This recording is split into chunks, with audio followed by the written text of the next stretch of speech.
L'information de 23 h sur RTI 1. Madame, monsieur, bonsoir. Tout de suite les titres sommaires de cette édition. La rencontre cordiale ce mardi entre le président de la République Alassane Ouattara et son prédécesseur Laurent Gbagbo. Une première depuis la crise post-électorale de 2010 à 2011. Les deux personnalités se sont félicitées de la tenue de ce rendez-vous. Leur déclaration est à suivre dans ce journal. Le 9e traité d'amitié et de coopération entre le Burkina Faso et la Côte d'Ivoire a réuni les gouvernements de ces deux pays pour un conseil conjoint co-présidé par les premiers ministres ivoiriens et burkinabais. Ils ont fait la revue des décisions du précédent TAC et les nouveaux axes de coopération ont été abordés. Les résultats du baccalauréat 2021 sont connus. Le taux de réussite est de 29,24%, soit 87 097 candidats déclarés admis. Et cette année, les garçons enregistrent un fort taux d'admission avec 48 756 reçus à cet examen. Bienvenue dans ce 23 h. L'actualité de ce 27 juin retient une image forte, un geste amical et symbolique entre l'ancien président de la République Laurent Gbagbo et le chef de l'État actuel Alassane Ouattara. Les deux hommes se sont rencontrés en fin de journée ce mardi au palais présidentiel. Ils ont parlé de réconciliation, de la libération des prisonniers politiques, la nécessité de continuer à renforcer la confiance. Suivant le résumé de cette rencontre Ouattara-Gbagbo par Viviane Haïma. La rencontre entre le président de la République, Alassane Ouattara, et l'ex-chef de l'État, le président Laurent Gbagbo, s'est déroulée dans une ambiance très décontractée. 17h22, le véhicule 4x4 du président Laurent Gbagbo s'immobilise devant l'entrée du Petit Palais, où le président de la République, Alassane Ouattara, l'attend sur le pas de l'entrée. Les deux hommes échangent une accolade chaleureuse et posent sourire aux lèvres devant les objectifs des caméras et des appareils photo. Pour l'occasion, le palais présidentiel enregistrait une affluence record de médias nationaux et internationaux, personne ne voulant se faire compter l'événement. Le président de la République, Alassane Ouattara, et son hôte se sont retirés à l'intérieur du bâtiment pour s'entretenir. Leurs échanges ont duré un peu plus d'1 heure d'horloge. Assisté à l'entretien, côté présidentiel, le directeur exécutif du RHDP, Adama Bictogo, le ministre conseiller spécial du président de la République chargé des affaires politiques, Cissé Bakongo, le ministre directeur de cabinet du président de la République, Fidel Sarasoro. La délégation du président Laurent Gbagbo comprenait le secrétaire général du FPI, Assoa Adou, le président du groupe parlementaire EDS, président du comité de contrôle du FPI, Hubert Oulaye, le président d'EDS, Georges Armand Ognien. À la fin de l'entretien, le chef de l'État, le président Alassane Ouattara et son hôte, le président Laurent Gbagbo, se sont livrés à la presse. Je suis venu rendre visite au président Alassane Ouattara, que je connais depuis longtemps. Et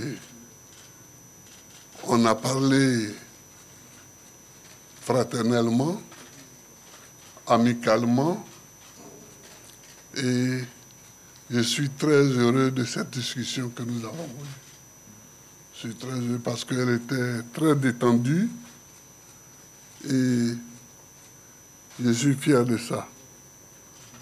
Je suis fier de ça. J'ai souhaité que de temps en temps, on puisse avoir ce genre d'entretien qui détendent l'atmosphère dans le pays.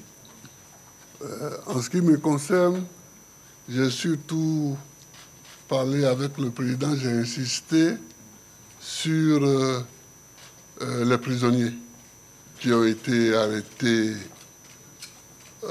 au moment de la crise de 2010-2011 et qui sont encore en prison. Alors, j'ai dit au président, et vous serez d'accord avec moi, que j'étais leur chef de file. Et moi, je suis dehors aujourd'hui. Et ils sont en prison. Et j'aimerais que le président fasse tout ce qu'il peut pour les libérer.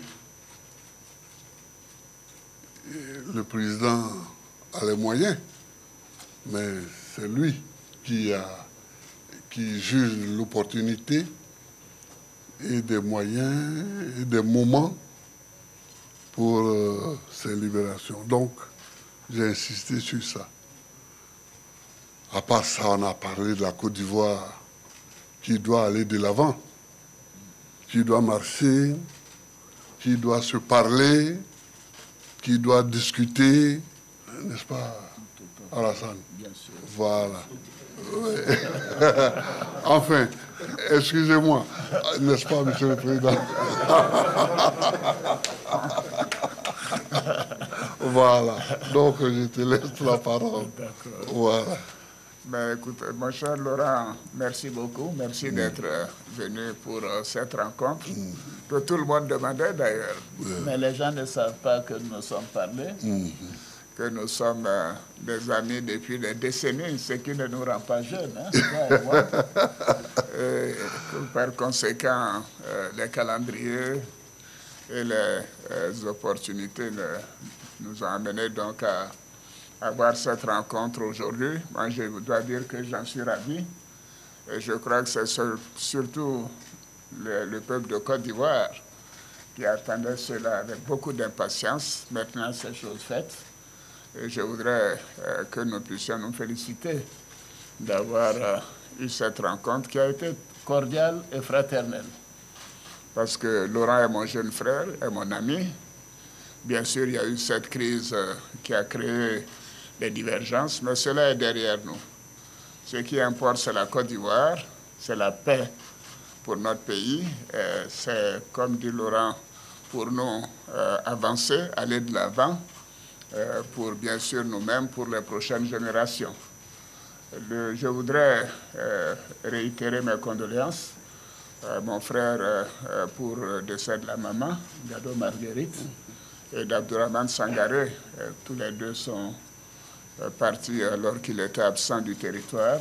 Et je lui ai dit que nous avons une pensée, bien sûr, pour eux et nous continuons de prier pour qu'ils reposent en paix.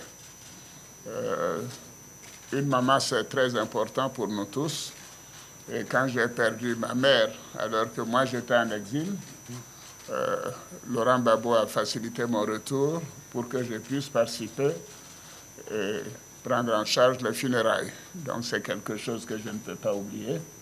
Je voudrais donc témoigner à cela et dire que ça a été un moment douloureux, je sais pour toi, et je te réitère toutes mes condoléances. Merci. Nous avons parlé bien sûr de la paix pour notre pays, la nécessité de renforcer la cohésion nationale, de continuer de renforcer la réconciliation.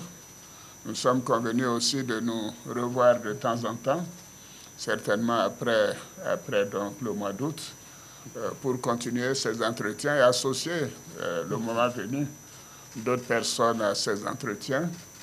Mais je crois que c'est important que les uns et les autres puissent comprendre que nous avons décidé que c'était important de rétablir la confiance et de faire en sorte que les Ivoiriens se réconcilient, si c'est cela le terme important, mais se fassent confiance également.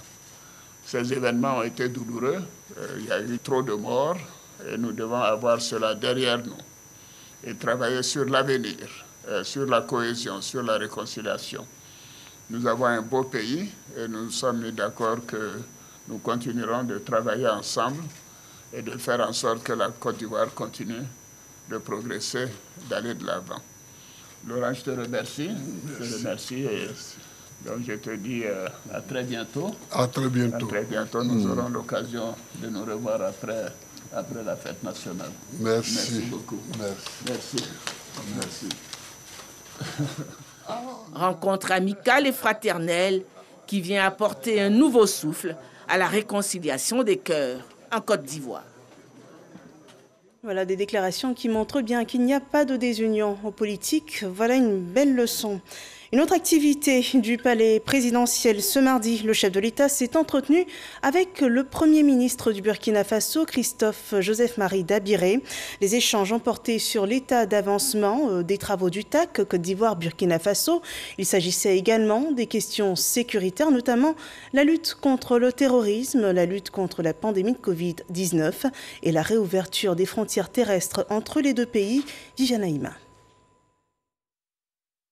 À la tête de la délégation gouvernementale du Faso aux assises du 9e TAC, traité d'amitié et de coopération ivoiro-burkinabé, qui se tient à Abidjan, le Premier ministre du Faso, Christophe Joseph Dabiré, a eu un entretien au terme des assises ce mardi 27 juillet avec le président de la République Alassane Ouattara au palais présidentiel. Les échanges ont porté sur les travaux de cette 9e assise, sur la sécurité aux frontières des deux pays, sur l'ouverture de leurs frontières face à la Covid-19. À ce niveau, le président de la République nous a donné des conseils. Il faut que l'on travaille à faire en sorte que la lutte contre la Covid soit une lutte partagée pour que nous puissions ouvrir dans les meilleurs délais possibles les frontières entre le Burkina Faso et la Côte d'Ivoire. Parce que la libre circulation est un élément fondamental du renforcement du développement dans nos différents pays. Il a également indiqué que la lutte contre la Covid-19 doit être associée intimement à la lutte contre le terrorisme.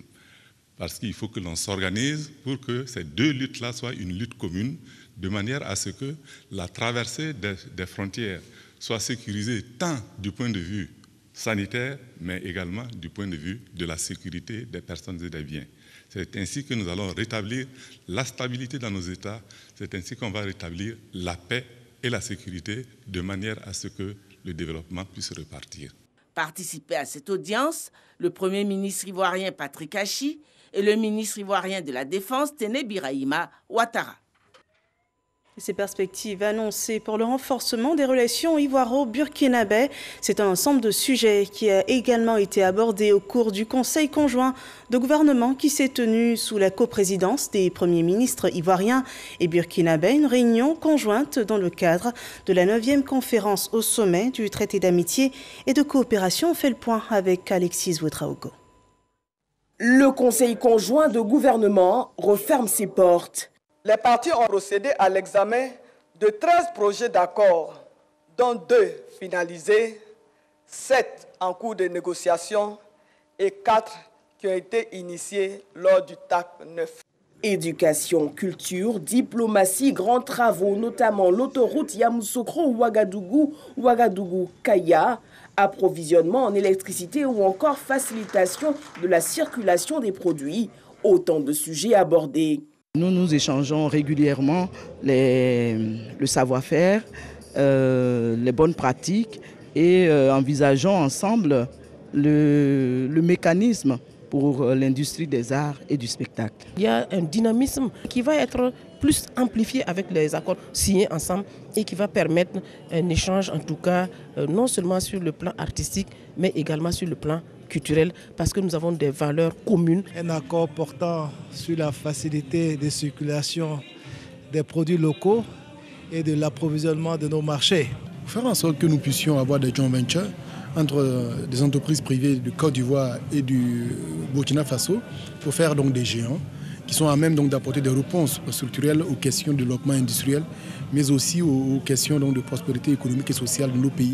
Pour le Premier ministre burkinabé, la rencontre aura tenu ses engagements. À travers des échanges francs et directs, nous avons magnifié une fois encore la vitalité et la fraternité, la solidarité et la coopération légendaire entre nos deux États.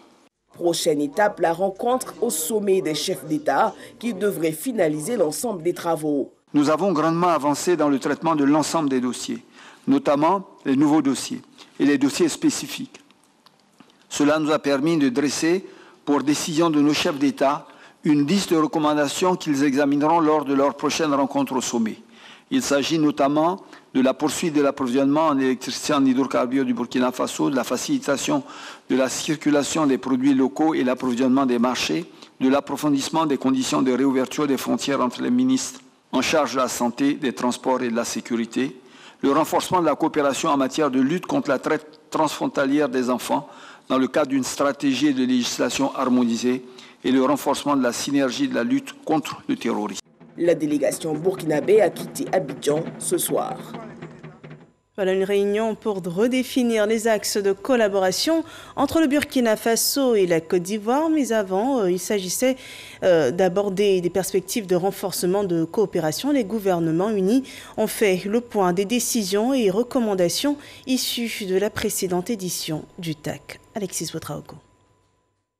Ministres burkinabés et ivoiriens réunis ce mardi autour d'une même table pour le Conseil conjoint de gouvernement de la 9e conférence au sommet du TAC. Cette rencontre préparatoire de la conférence des chefs d'État permettra aux autorités des deux pays de passer en revue l'état de la coopération déjà bien dynamique dans plusieurs secteurs. En matière de santé, nous partageons les mêmes soucis, surtout en cette période de la pandémie de la Covid-19. Il nous a été instruit en tant que ministre de discuter pour pouvoir poser les modalités pratiques parce que les frontières vont bientôt réouvrir et il ne faudra pas qu'à cette occasion, la maladie puisse reprendre du pas. Ce qui se fait de bien chez eux peut être aussi reproduit chez nous. La médecine traditionnelle, par exemple, nous avons donc un axe de collaboration pour voir comment faire évoluer donc la médecine traditionnelle chez nous. Le Premier ministre burkinabé, à l'entame de son mot, marque une pause pour saluer la mémoire des défunts premiers ministres Amadou Gon Coulibaly et Ahmed Bakayoko, qui auront joué un rôle important dans la mise en œuvre des décisions et recommandations du TAC. À l'heure où les défis sous-régionaux se font de plus en plus importants, Christophe Dabiré invite à une action renforcée, notamment sur la sécurisation des frontières. Au-delà des contraintes imposées par la Covid-19, il convient de relever la persistance des difficultés liées à la circulation et à la fluidité du transport sur nos corridors. J'invite nos administrations réciproques chargées de ces questions à faire preuve de plus de professionnalisme dans l'exercice de leurs fonctions, à travers le respect strict des décisions prises en la matière. Défense, sécurité, diplomatie, coopération frontalière, autant de projets qui impliquent la mutualisation des forces. Pour le Premier ministre ivoirien, la tenue de cette rencontre reste le signe de l'intérêt des chefs d'État ivoiriens et burkinabés de renforcer l'axe Yamoussoukro-Ouagadougou. Notre conseil de gouvernement conjoint est l'expression certaine de l'intérêt que nos deux chefs d'État, Son Excellence M. Alassane Ouattara et Son Excellence M. Roch Marc Christian Kaboré, accordent à la qualité de nos relations ainsi que la ferme volonté de nos gouvernements respectifs de voir la coopération entre nos deux pays et l'entente entre nos deux peuples toujours se diversifier et toujours s'intensifier. De même, le Conseil sera invité à se pencher sur l'examen de nouveaux dossiers et des dossiers spécifiques en ayant constamment à l'esprit la sécurisation de nos frontières et de nos territoires face à la menace grandissante du terrorisme qui gagne du terrain dans nos pays. Né en 2008 de la volonté commune des deux États de renforcer la coopération, le TAC est devenu un exemple d'intégration et un outil de développement qui fait école dans la sous-région. C'est donc un partenariat qui dure depuis 2008 et les travaux du TAC mobilisent donc à chaque édition des experts et les gouvernements des deux États pour réfléchir aux différentes actions à mener pour aboutir entre autres à stimuler le processus d'intégration sous-régionale et garantir la stabilité et la prospérité des deux pays. Sur cette forme de coopération entre le Burkina Faso et la Côte d'Ivoire, les Burkinabés partagent différents avis. On les écoute dans ce reportage d'Adama Guiti et de Kiantré Beogo. Le traité d'amitié et de coopération entre la Côte d'Ivoire et le Burkina Faso à la loupe de citoyens burkinabés. Le TAC, c'est une très bonne chose pour les deux pays, à savoir la Côte d'Ivoire et le Burkina, parce qu'il y a un certain nombre de réalisations qu'ils promettent faire, à savoir par exemple le chemin de fer. Il y a également la route. Porté sur les fonds baptismaux en 2008 par les premières autorités ivoiriennes et burkinabais, beaucoup d'analystes ont vu en ce traité l'un des plus beaux exemples de coopération bilatérale sud-sud. On peut prendre l'exemple de la France et puis l'Allemagne qui, au niveau de l'Union européenne, en tout cas ça marche. Et nous, par exemple, ici en Afrique de l'Ouest, nous pensons que ce traité-là peut vraiment aider les deux pays à aller de l'avant et surtout favoriser l'intégration. Une coopération porteuse d'espoir pour les peuples ivoiriens et burkinabés. Faut-il alors encore patienter pour en récolter les bénéfices, il y en a qui n'en peuvent plus. C'est des réunions qui n'en finissent pas. Parce qu'il n'y a rien de concret. Nos parents, quand ils quittent pour l'encan en Côte d'Ivoire, les raquettes jusqu'en Côte d'Ivoire, ils sont maltraités. Ça, je suis écœuré. Moi, je ne vois rien de concret jusqu'à présent. De 2008 à aujourd'hui, des régimes se sont succédés de part et d'autre de la frontière, mais le TAC subsiste encore, tant bien que mal. À chaque édition du TAC, experts, gouvernements et chefs d'État des deux pays se penchent sur de dossiers emblématiques ou de grands projets d'intérêt commun et censés améliorer les conditions de vie du bas peuple. Si nous prenons les grands chantiers qui étaient dès le départ en branle qu'on devait acter, c'est-à-dire par exemple l'autoroute Yamoussoukro-Ouaga, si on prend le chemin de fer, l'emblématique chemin de fer Ouaga, Abidjan, Ouaga, Kaya, Tambao, ça aussi c'est un chantier qui est en rade. Bon, il y a aussi la question de l'électrification. Vous voyez aujourd'hui où on en est. Il y a la matérialisation de la frontière. Il y a la juxtaposition de la frontière commune sur la Léraba. Et puis, bon, il y a maintenant des problèmes nouveaux que sont le terrorisme et puis le déguerpissement des Burkinabés du Mont Peko. 10 ans après, le TAC n'a pas tenu ses promesses et c'est dommage. Et il appartient pourtant à ces deux pays condamnés par la géographie et l'histoire, justement, à faire vivre ce TAC, qui est une bonne initiative. Ce traité de bon voisinage-là gagnera à être botoxé. En attendant, c'est l'absence des présidents Alassane Ouattara et Roch-Marc Christian Kaboré à la 9e conférence du TAC ce mardi qui a un écho retentissant dans la presse nationale burkinabé. Et l'un des objectifs de ce TAC est de stimuler le processus d'intégration sous-régionale en Côte d'Ivoire, terre d'hospitalité. On peut dire que c'est une chose de fait. La population du pays compte une forte communauté burkinabé.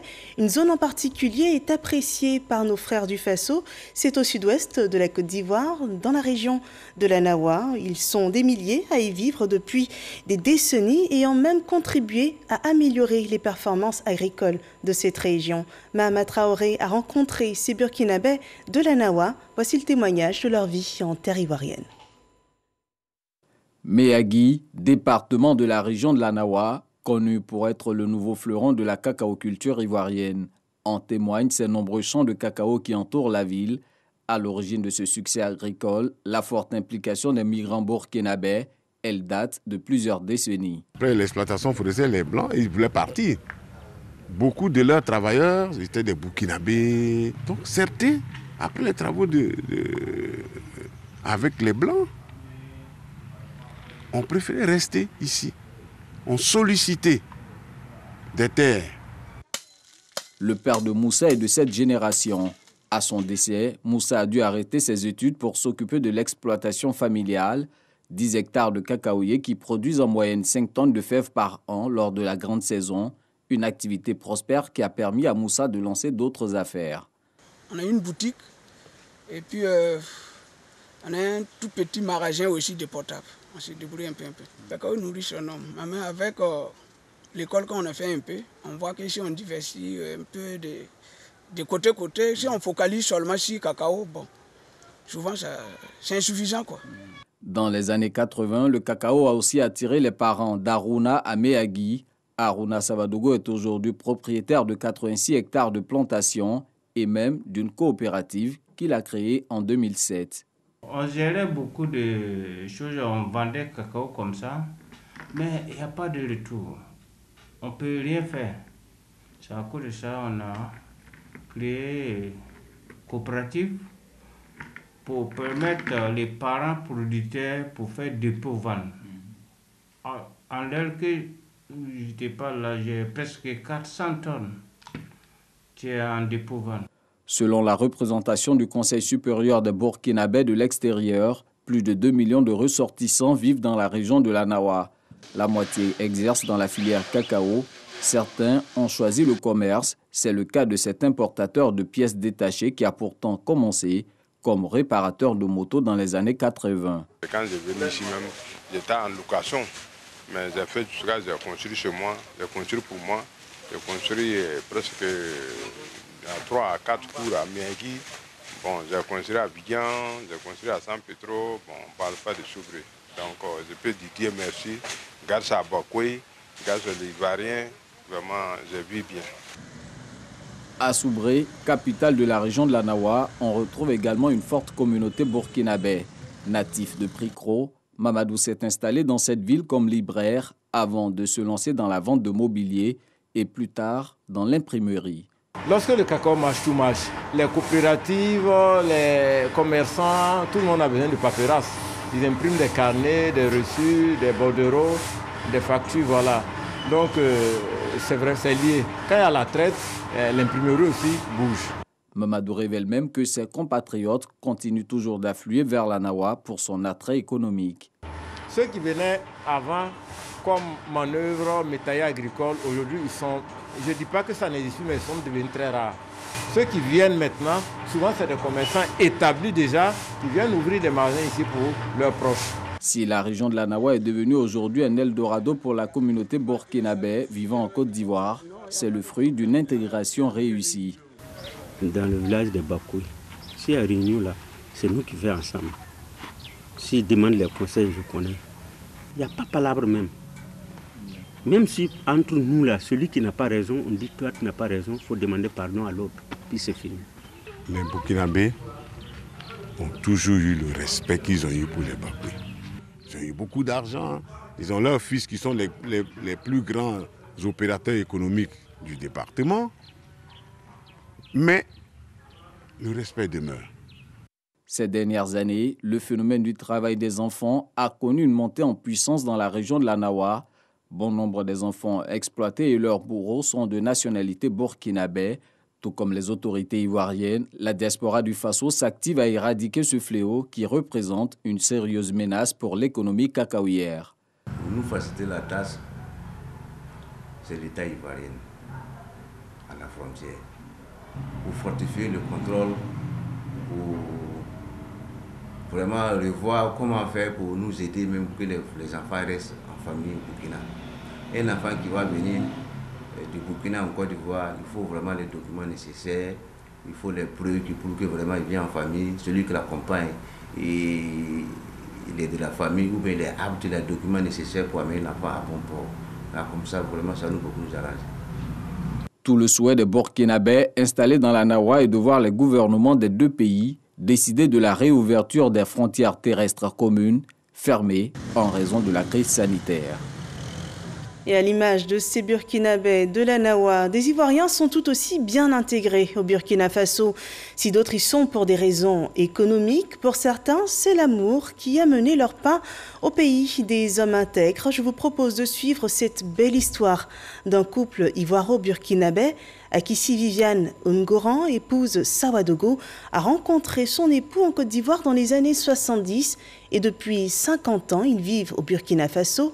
Intégrée, elle n'a rien perdu de ses habitudes ivoiriennes. Le récit de Salman Christine Koulibaly. Elle est ivoirienne d'origine et lui burkinabé. Les chemins de François Sawadogo et Akissi Viviane Ngoran se sont croisés un jour de l'année 1970 à Gagnoa en République de Côte d'Ivoire. Très vite, ils ont compris qu'ils étaient faits l'un pour l'autre. Commence alors une histoire, faite de concessions, de combats et surtout d'amour. De cet amour naîtra en 1972 une fille. Tout se passe bien jusqu'en 1976. François Sawadogo, hôtelier de profession, doit rentrer au pays car son employeur a étendu ses activités au pays des hommes intègres. Si pour Dame Viviane Ngoran, l'amour n'a pas de frontières et quitter son pays devient une évidence, pour sa famille s'ouvre une période d'incertitude. Quand une femme aime, elle ne craint rien. Je n'ai pas eu peur de tout laisser derrière. Au nom de l'amour, elle réussit à convaincre ses parents de la laisser faire ce saut dans l'inconnu. Après ce test réussi, Akissi Viviane Ngoran, affectueusement appelée Mamie Akissi, s'adapte et se lance dans la restauration pour soutenir son époux. Parallèlement, elle décide de servir de trait d'union entre son pays d'origine et son pays d'adoption, surtout de travailler à unir les Ivoiriens vivant au Burkina Faso. Le président Houphouët devrait venir au Burkina. Je me suis dit, pourquoi ne pas l'accueillir? J'ai réuni quelques personnes et nous sommes allés accueillir notre président. Durant son séjour, il nous a rencontrés. Dans les échanges, nous avons demandé une ambassade au regard de l'importance de la communauté ivoirienne. Aujourd'hui, Mamie ne regrette rien des 44 années de vie au Burkina Faso. Si l'histoire était à refaire, elle n'hésiterait pas un seul instant, nous confie-t-elle. Elle dit vivre heureuse avec sa fille et ses 4 petits-enfants. Elle a gardé ses habitudes alimentaires. Au menu aujourd'hui, du foutou d'igname à la sauce gnagna. Entre la Côte d'Ivoire et Burkina, nous sommes tous même chose. Il n'y a pas de... C'est comme un mariage, quoi. À l'image de leur union qui, malgré les péripéties de la vie, reste intacte, le couple Sawadogo invite les deux pays à renforcer davantage leur coopération, surtout face à la nouvelle donne sécuritaire. Voilà un bel exemple d'intégration sous-régionale. Revenons à l'actualité ivoirienne. Ce mardi a été proclamé les résultats du baccalauréat. Ils sont cette année 87 097 candidats à être admis, ce qui fait un taux de réussite de 29,24%. On voit tout cela avec Sephora Zegui.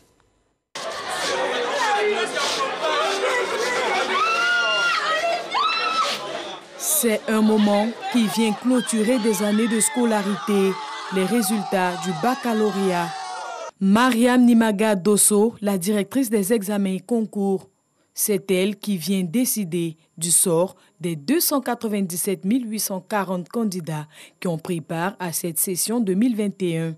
Sur cet effectif de présent, 87 097 candidats ont été déclarés admis, soit un taux de réussite nationale de 29,24% au baccalauréat session 2021, contre 40,08% en 2020.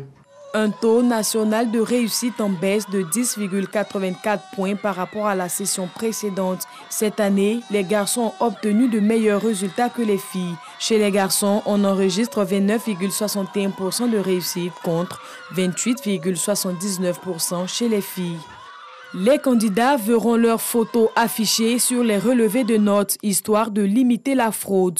Les résultats sont également mis en ligne depuis 14 heures sur le site www.men-deco.org. Le délai pour introduire d'éventuelles réclamations dans les centres de composition respectifs est de 72 heures à compter du mercredi 28 juillet dès 7h30.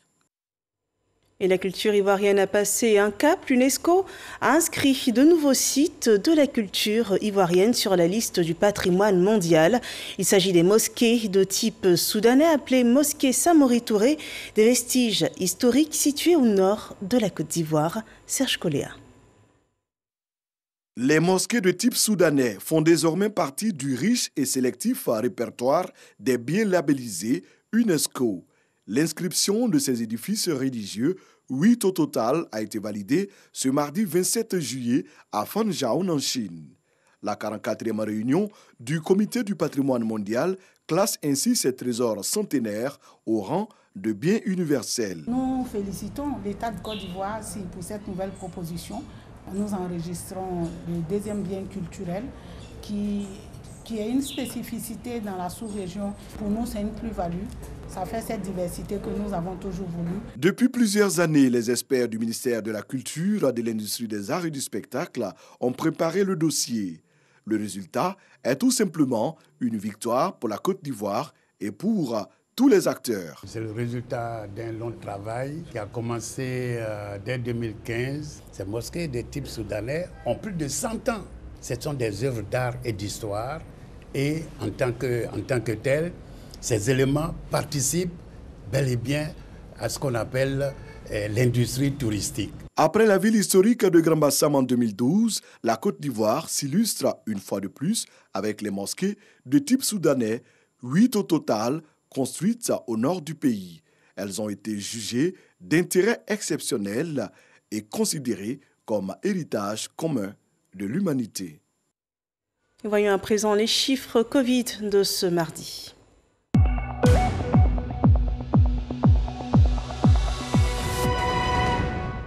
Le bilan sanitaire du jour annonce 52 nouveaux cas de Covid-19, 65 nouveaux guéris et 2 cas de décès. Ce 27 juillet 2021, la Côte d'Ivoire enregistre un total de 49 699 cas confirmés, dont 48 966 personnes guéries, 326 personnes décédées. Il reste encore 407 cas actifs. À cette date, au moins 943 437 doses de vaccins anti-Covid-19 ont été administrées sur tout le territoire ivoirien. Des nouvelles des Jeux olympiques de Tokyo. Il n'y a pas de nouvelle médaille pour la Côte d'Ivoire dans la catégorie taekwondo. L'Ivoirienne Charlène Traoré n'était pas sur le podium ce 27 juillet dans sa tentative de remporter le bronze en plus de 67 kg. C'est la jeune Française Athéa Lorine qui s'adjuge finalement la médaille de bronze lors de ce combat très intense. L'Ivoirienne a reçu 5 coups de pied au corps et 1 à la tête de la part de l'adversaire française. L'arbitre a d'ailleurs arrêté le combat à 3 secondes de la fin. Et nous arrêtons aussi ce journal sur ce point. Merci d'avoir suivi. Rendez-vous demain dès 6h30 pour de nouveaux points de l'actualité ivoirienne sur RTI1. Excellente fin de soirée chez vous.